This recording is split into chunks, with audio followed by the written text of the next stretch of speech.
मंगलम भगवान विष्णु मंगलम गरुड़ध्वज मंगलम पुंडरीकाक्षा मंगलाय तनो हरि। ओम सर्वमंगल मांगल्ये शिवे सर्वार्थ साधके शरणे त्र्यंबके गौरी नारायणी नमस्तुते। सज्जनों, कल आपने सुदर्शन भक्त के बारे में सुना और उसके संपूर्ण कामनाओं के पूर्ण करने वाला सुदर्शन अब तुम्हारा हो गया। शशिकला का स्वयंवर के बारे में कहते हैं। व्यास जी कहते हैं, राजकुमार सुदर्शन के कोई सहायक नहीं था, न पास में संपत्ति थी और न वह प्रसिद्ध शूरवीर ही था। केवल भगवती जगदम्बा का काम बीज मंत्र उसके हृदय में बस गया था। उसी मंत्र के जप के प्रभाव से सुदर्शन को सिद्धि मिल गई। श्रृंगबेरपुर के अध्यक्ष निषाद ने सुदर्शन के पास आकर उसे एक उत्तम व्रत चढ़ने को दे दिया। तत्पश्चात उत्तम व्रत का पालन करने वाले उन मुनियों ने मनोरमा से कहा, सुमुखी, अब तुम्हारा पुत्र भूमंडल का सम्राट होकर रहेगा। व्यास जी कहते हैं, सुदर्शन को सभी विद्याएं सुलभ हो गई थी। वह राजकुमार रथ पर बैठकर जहाँ जाता वहीं तेज से ऐसा जान पड़ता था मानो एक अक्षौहिणी सेना उसके साथ हो। उधर शशिकला के पिता राजा सुबाहु ने कन्या को विवाह के योग्य आयु समझकर बड़ी सावधानी के साथ स्वयंवर की तैयारी कराई। महाराज सुबाहु के दरबार में इच्छा स्वयंवर की योजना बनी। शशिकला का मन उद्विग्न हो गया। उसने अपनी एक सखी से कहा, तुम एकांत में जाकर मेरी माता से यह बात कह दो कि मैं अपने मन में ध्रुव संधि के कुमार को पति रूप से वरण कर चुकी हूँ। भगवती जगदम्बा की कृपा से वह राजकुमार मेरा पति बन चुका है। व्यास जी कहते हैं, शशिकला की सखी के वचन सुनने के पश्चात रानी ने राजा के आने पर पुत्री की सभी बातें उनको कह सुनाई। सुनकर महाराज सुबाहु बड़े आश्चर्य में पड़ गए। बार बार हंसते हुए अपनी भार्या विदर्भ राजकुमारी से सच्ची बातें कहने लगे। सुंदरी, तुम उस बालक के विषय में जानती हो न? वह राज्य से निकाल दिया गया है। निर्जन वन में अकेले ही अपनी कन्या का पति होने का अधिकारी कैसे बन सकता है? तुम उससे कह दो कि एक से एक बढ़कर संपत्तिशाली नरेश स्वयंवर में आने वाले हैं। व्यास जी कहते हैं, राजन, यह सुनकर शशिकला ने उसी क्षण एक ब्राह्मण को भारद्वाज मुनि के आश्रम पर भेजा। उसने ब्राह्मण से प्रार्थना की कि आप इस प्रकार सुदर्शन के पास जाइए जिससे मेरे पिताजी इस समाचार को न जान सके, और सुदर्शन को मेरी ओर से कह दीजिए, मेरे माता पिता की सारी तैयारी मेरे स्वयंवर विवाह के लिए हो चुकी है, किंतु मैं तो बड़ी प्रसन्नता के साथ सब तरह से आपको ही पति रूप में वरण कर चुकी हूँ। इस प्रकार कहने के पश्चात दक्षिणा देकर शशिकला ने उस ब्राह्मण देवता को भेज दिया। उस ब्राह्मण ने शीघ्र ही भारद्वाज जी के आश्रम पर जाकर सुदर्शन को सारी बातें बता दी और फिर लौट आया। व्यास जी कहते हैं, राजन, अपने पुत्र सुदर्शन को स्वयंवर में जाने की तैयारी करते देख उसकी माता मनोरमा के मन में महान कष्ट होने लगा। वह कहने लगी, पुत्र, आज तुम कहाँ जाने की तैयारी कर रही हो? अरे, वह समाज तो राजाओं का है जिसने मेरे पिता को मार डाला था। वह राजा भी स्वयंवर में आएगा। वहाँ अकेले जाने पर संभव है वह तुम्हें भी मार डालेंगे। सुदर्शन ने कहा, कल्याणमयी माँ होने तो होकर ही रहेगी। भगवती की कृपा से मेरे मन में तो भय का नाम तक नहीं है। व्यास जी कहते हैं, माता मनोरमा अत्यंत भयभीत होने के कारण कांप उठी।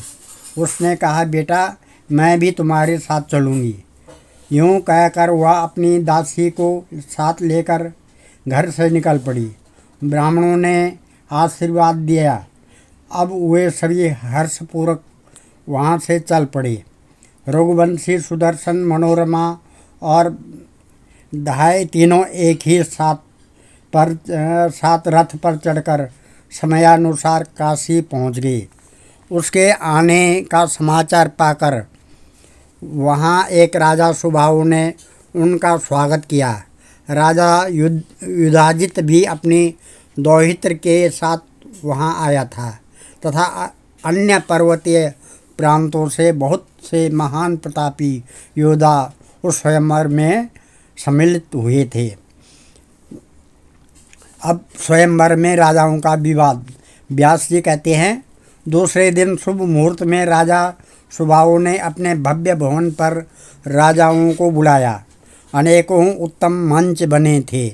मनोहर अलंकारों से अलंकृत नरेश आकर उन मंचों पर बैठ गए। इतने में महाराज सुबाहु के भवन पर बाजों की गगनभेदी ध्वनि होने लगी। उस समय वह राजकुमारी स्नान करके आई थी। वह वस्त्राभूषणों से सुसज्जित थी। विवाह में धारण करने योग्य सभी पदार्थ उसके शरीर को शोभा बढ़ा रहे थे। वह ऐसी दिव्य मूर्ति बन गई थी मानो साक्षात लक्ष्मी हो। तब पिता सुबाहु ने मुस्कराकर उससे कहा, बेटी उठो और हाथ में फूलों की माला लेकर सभा भवन में चलो। देखो, आज वहाँ बहुत से राजा आए हुए हैं। सुमध्य में उसमें जो गुणवान, रूपवान, उत्तम वंश से संबंध रखने वाला श्रेष्ठ राजा तुम्हारे मन में जंच जाए, उसी को तुम वर लो। शशिकला बोली, पिताजी मेरा वह निश्चय है कि मैं उपस्थित राजाओं के समक्ष नहीं जाऊंगी। काम के सजीव पुतले उन नरेशों के समक्ष दूसरी स्त्रियां भले ही जाया करें। आप यदि मेरा कल्याण चाहते हो तो किसी अच्छे दिन विवाह की विधि संपन्न करके सुदर्शन के हाथ मुझे समर्पण कर दें।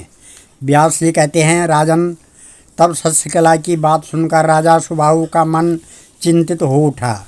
इस अवसर पर यदि मैं उनसे कह दूं कि कन्या स्वयंवर में नहीं आती तो वे खोटी बुद्धि वाले नरेश मुझे मार डालेंगे। इस प्रकार चिंतित होकर तथा मन ही मन कुछ सोचकर राजा सुबाहु नरेशों के पास गए और उन्हें प्रणाम करके बड़ी नम्रता के साथ कहने लगे, महानुभावों, राजाओं, मैं क्या करूं? मेरी पुत्री स्वयंवर में नहीं आ रही है। मैं आप सभी राजाओं का सेवक हूं। आपके चरणों पर मेरा मस्तक पड़ा है। अतः अब आप पूजा आदि स्वीकार करके अपने अपने भवन पर पधारने की कृपा करें। मैं आप लोगों का कृपा पात्र हूँ। मुझे अब सब तरह से आपकी सेवा स्वीकार है। अब आपको चाहे कि मेरी कन्या को आप अपनी कन्या के समान समझ लें। व्यास जी कहते हैं, महाराज सुबाहु की बात सुनकर कुछ राजा तो चुप हो गए, किंतु युधाजित की आंखें क्रोध से लाल हो गई। अत्यंत कुपित होकर वह सुबाहु से कहने लगा, राजा, तू बड़ा मूर्ख है। क्यों तूने स्वयंवर में राजाओं को बुलाया? क्या तू संपूर्ण राजाओं का अपमान करके सुदर्शन के साथ अपनी कन्या का विवाह करना चाहता है? मैं अभी तुझ पापी नरेश को मार डालता हूँ। इसके बाद सुदर्शन भी मेरे हाथ से काल के गाल में जाएगा। फिर मैं इस कन्या का अपने दौहित्र के साथ विवाह करूँगा। राजेंद्र, तू जा और इस कार्य को संपन्न कर। असाध्य कलह में पड़ना उचित नहीं है। व्यास जी कहते हैं, युधाजित के उत्तेजनापूर्ण वचन कहने पर सुबाहु के शोक का पारावार न रहा। लंबी सांस छोड़ता हुआ वह भवन में गया और दुखी होकर अपनी पत्नी से कहने लगा, सुंदर नेत्रों से शोभा पाने वाली प्रिय, तुम्हें सभी धर्म ज्ञात है। तुम पुत्री से कहो कि ऐसा भयंकर कलह मच गया है। इस अवसर पर मुझे क्या करना चाहिए? मैं स्वयं कुछ कर नहीं सकता, क्योंकि मैं तो तुम्हारे वंश में हूँ। व्यास जी कहते हैं, राजा सुबाहु की बात सुनकर रानी पुत्री के पास गई और बोली, बेटी, महाराज अत्यंत दुखी हैं। यदि हट करके सुदर्शन को ही मरोगी तो पराक्रमी युधाजित तुमको और हमको मार डालेगा। पिता माता की बात सुनकर कला को कुछ भी भय नहीं हुआ। वह निर्भीकता से बोली, आप निश्चिंततापूर्वक वैवाहिक विधि का पालन करते हुए मुझे सुदर्शन को सौंप दीजिए, जिनके नाम का कीर्तन करने से अनेकों दुख टल जाते हैं। वही भगवती चंडिका कल्याण करेगी। आज रात मैं वैदिक विधि से सुदर्शन के साथ मेरा पाणी ग्रहण कर दीजिए। मैं अकेली ही सुदर्शन के साथ चली जाऊंगी। ओम दुर्गे स्मृता हरस भीतिमशेष जंतो स्वस्थे स्मृता मतिमतिं शुभां ददासि। दारिद्र्य दुख भयहा ऋणिका त्वदन्या सर्वोपकार करणाय सदार्थ चित्ता।